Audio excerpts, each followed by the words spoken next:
Hürmetli vatandaş, bugünkü leksiyalarımızı başlayımız. Leksiyada Sıdık Rozi, Washington'da sözdeyimiz. Bugünkü islağa Seyşembe. Haftiga bu geçir ona. Bugünkü islağa şimdi ezgidi dedim. Bugünkü islağa sizgime haftiga Seyşembe vatandaşım. Sizlerge bugün vaziyet doğrusu da sözleydiğin gibimiz mındak vatandaş. Müşünesini Hudayım. Vaziyet doğrusu da sözleydiğin sözümüz vatandaş. Amerika Qo'shma Shtatlarining davlat sekretari Antony Blinken Beijing qaratgan ziyoratini oxirlashtirib qaytib keldi. Vaziyat shuki, hozir pulga qaraydigan yillar tor beti video film ishlash tor beti mundaq mavzu qo'ydi.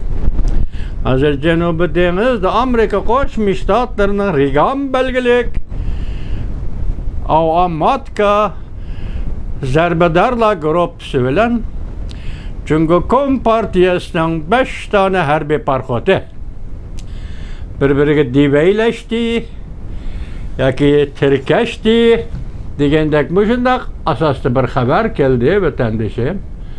Buningdan endi nima deyishimiz kerak? Ya'ni tunugungi suhbatni bugun shundaq bo'lsa, endi buning nima deyilish kerak? Mana xabar. Ana shundaq dedi. Bu ikkinchi xabar ekan, ona chiqib qoldi. Kechiktirmaysizlar. Demek, suhbat Beijingda oxirlashdi.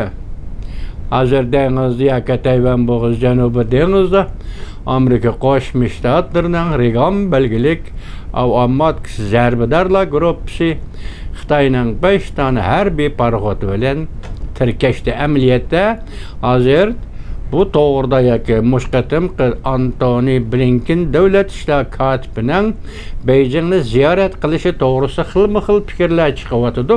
Bir narsa o'rtaq, u nima desangiz, Rais Xi Jinping davlat ishlar kotibi Antony Blinkenga harbiy ishlar to'g'risida ko'rishib turish, so'zlashib turish yoki harbiy ishlarga munosabatlik qiziq liniya o'rnatishga Xi Jinping qo'shilmadi.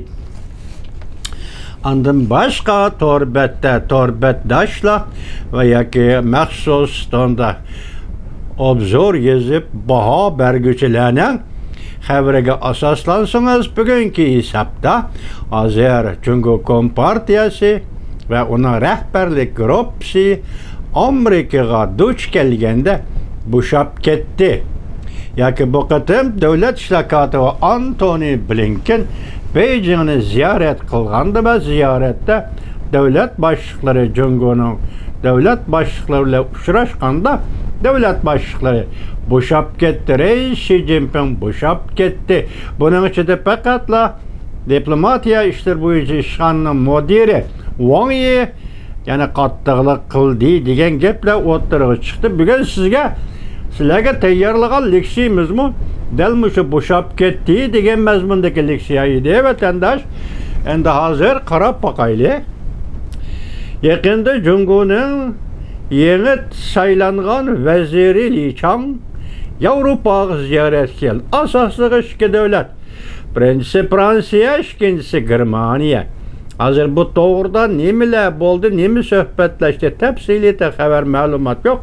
Lekin diqqat qiladigan bir nuqtamiz bor vatandosh. U nima desangiz, yaqindan beri Tayvanning tashqi ishlar ministri Wujaushi, anandan keyin yana Tayvanning Tangfang boshchiligidagi 2 nafar, jami 3 nafar ministr darajalik arboblari Yevropada ziyoratda bo'ldi vatandosh.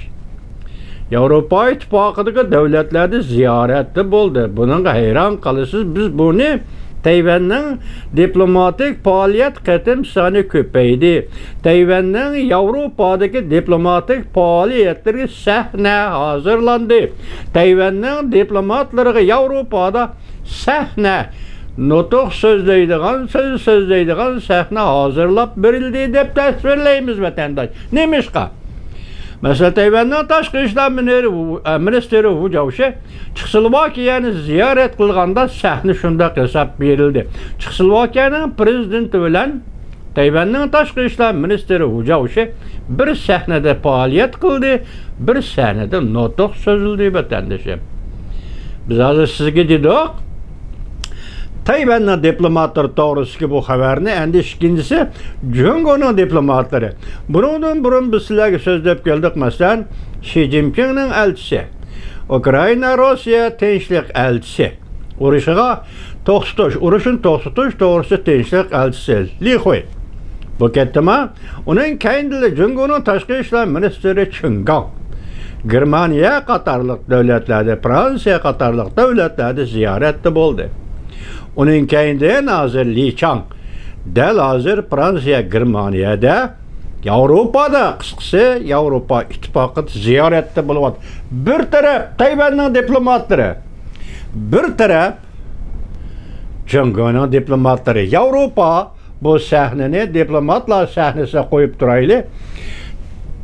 6. ayının 19. günü düştüğün keyin Jungo'nun reis Xi Jinping, Amerika Qo'shma Shtatlarının Devlet İşler Katibi Beijing'e ziyaretki yetip kelgen Devlet İşler Katibi Antony Blinken bilen görüşkende del şu esnada Tayvan'ın prezidenti Tsai Ing-wen prezident mahkemesi de Polşa, İtalya qatorliq devletlerinin diplomatlarını yoki vakillerini qabul qilib görüşkende mesela Polşa'nın Avam Palatası'nın muavin başlığı Barbara Bartos Hanım bilen Tayvan Prezident Mahkemesi'de görüşüp atkanda ihtimal vakit yakında ötüşüp ketkendi bunu koyup duran vatandaş.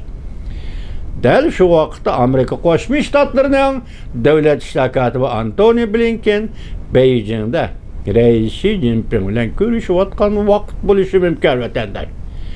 Oşunda uğurlaştırıyoruz hazır iki devlet desiniz, o tarafta Tayvan'ı bir, bu tarafta Jungo'nu bir, iki devlet birbiriga qarma qarshi yoki birbirini birlikka keltirish, Tayvan tek birlik keltirish deb şuar tavlab baqqanimi yo'q.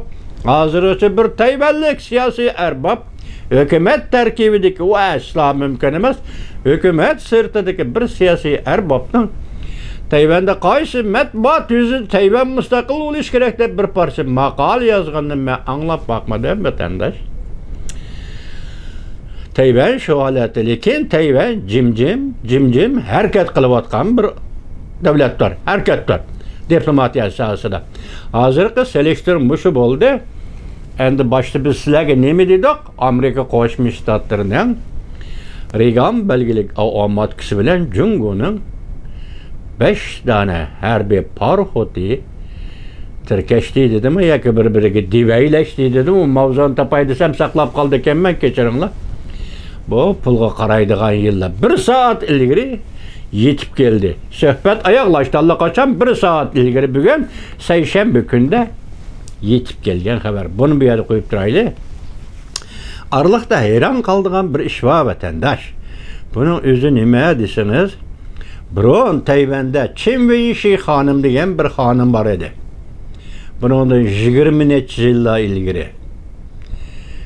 Masalan, Prezident Clinton davrida bu xonim Demokratiya Taraqqiyot Partiyasining a'zosidir. Xuddi Tsai Ing-wen xonimdek edi.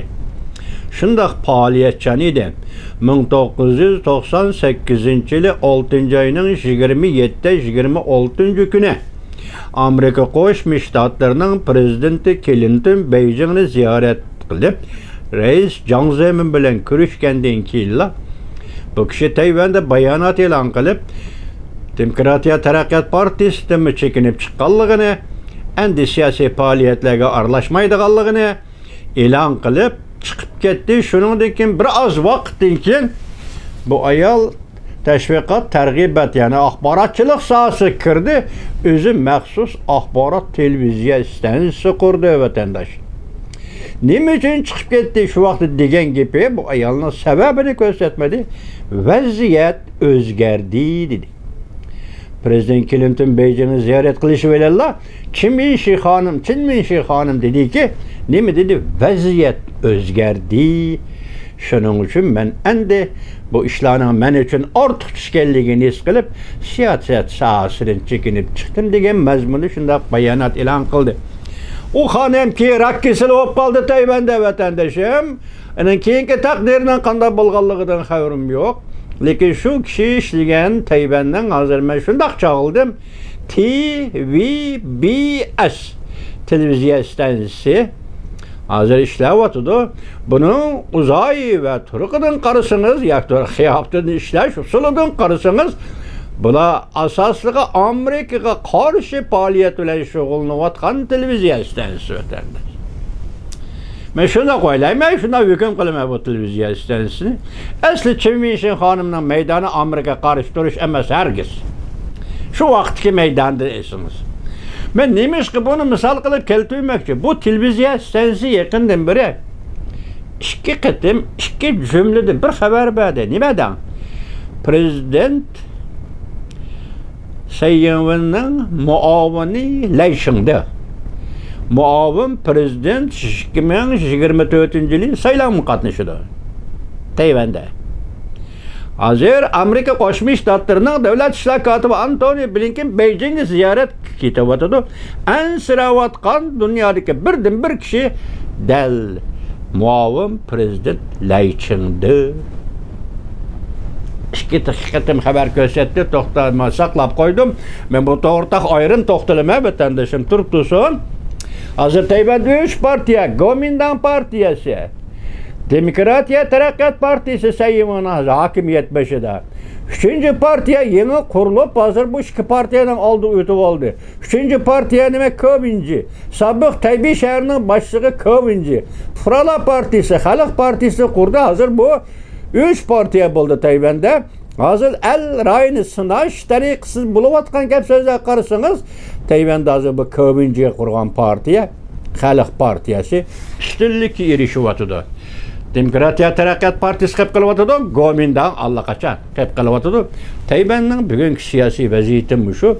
Bu xonimning Çin Minshining navbatdagi TVBS televiziyasida berilgan xabar muavin prezident Leyşing'de birdan-bir ansirayotgan kishi prezident nima Joe Biden hukumatining davlat ishlar kotibi Antony Blinken Beijing'ni ziyaret qilsa birdan-bir ansirayotgan kishi Leyşing'de dedi vatandaş.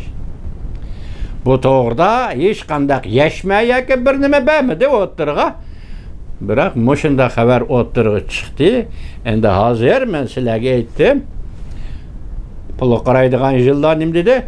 Regan belgilik Amerika Jungo'ning 5 tane harbiy parxodi hozir Tayvan bo'g'ozidagi Janubiy dengizda tirkashdi.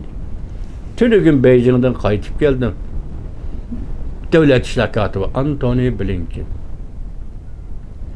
Bugün bu iş yüz berdi. To'lig'i bilan sizlar so'zlab beraladimi, berolmadimmi bilmayman, lekin bugun tayyorlik olishimni sizlarga so'zlab berishim kerak vatandosh.